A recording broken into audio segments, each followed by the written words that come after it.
Hi guys. In our previous video, we have seen what is LangChain exactly. So we saw that LangChain is an orchestration framework. Okay, with the help of that, we can build the entire GenAI application, and it has some ecosystem also for the LLMops, right? Now, in this video, we'll be discussing about the LlamaIndex. So what is LlamaIndex? See, LlamaIndex is also an orchestration framework. With the help of that, you can also orchestrate the entire GenAI application.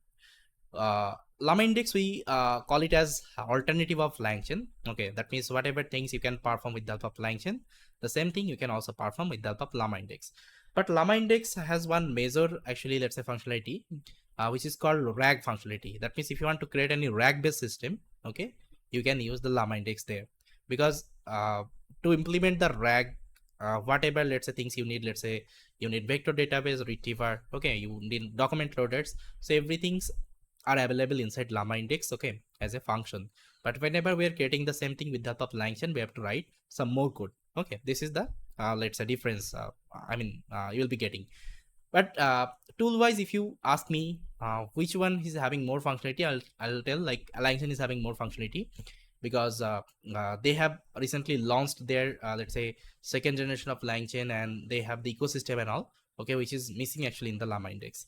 That means I think we saw that in GenAI, okay, in GenAI, let me just write down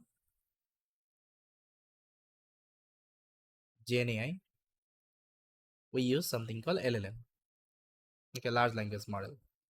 And large language model device, there are some provider like OpenAI is there. OpenAI is there.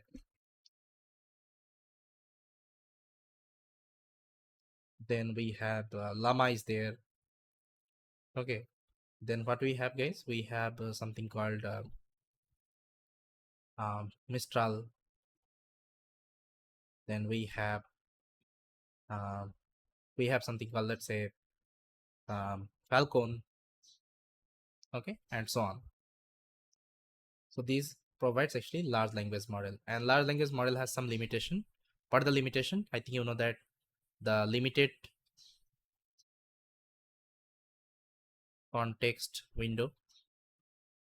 Okay, then it is having some more problem, like here we had written outdated knowledge base, then data privacy, cost, no connection with third-party tools, and so on. Okay, so we saw that these are the problem can be solved with the help of the LangChain, because LangChain is a universal framework and it is having all the functionality. That means if you have limited context window, you can create something called RAG system, and there you can perform the splitting operation of the data, and you can pass the input to the model.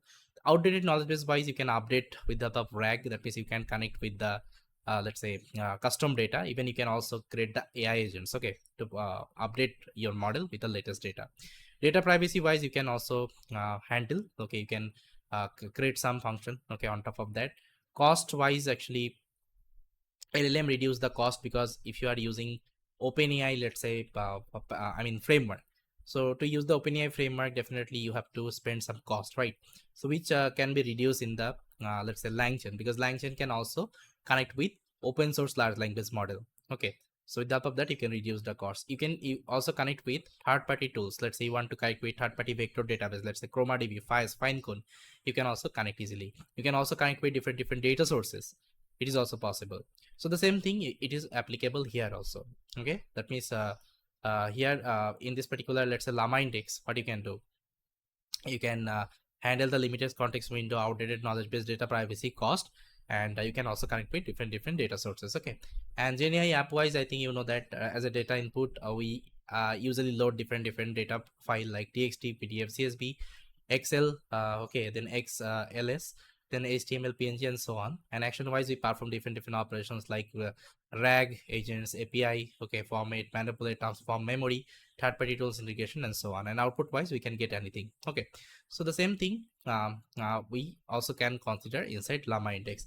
And what was the problem we saw that, guys? Let's say if you want to create an application, if you don't have these kinds of orchestration framework, what you have to do, you have to utilize the separate framework. Let's say I want to use the OpenAI, so I have to entirely learn the OpenAI framework. Let's say I want to use the Llama model, I have to learn the Llama framework.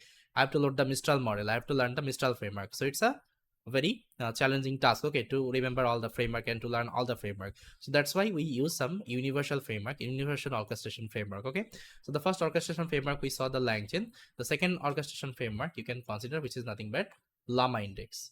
Okay, LlamaIndex. So this is the alternative of LangChain. Now if I show you the LlamaIndex documentation, so just search here LlamaIndex.ai. So this is the website of LlamaIndex.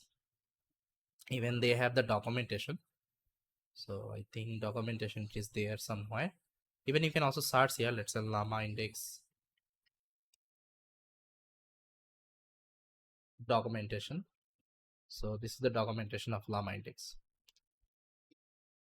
Okay, so here you can learn like how we can use the LlamaIndex, how we can install the LlamaIndex, all the code snippet they have given. Okay, and whatever functionality we need for the LLMops, we'll try to show you, okay, in this particular program. So yes guys, this is what our LlamaIndex is, and we saw the importance of these kinds of orchestration framework, because GenAI application building is not an easy task. Okay, for this we have to take care each and everything. Okay, and everything can be handled with the help of this particular orchestration framework. So yes guys, I hope you understood and you like this video. Okay, thanks for watching.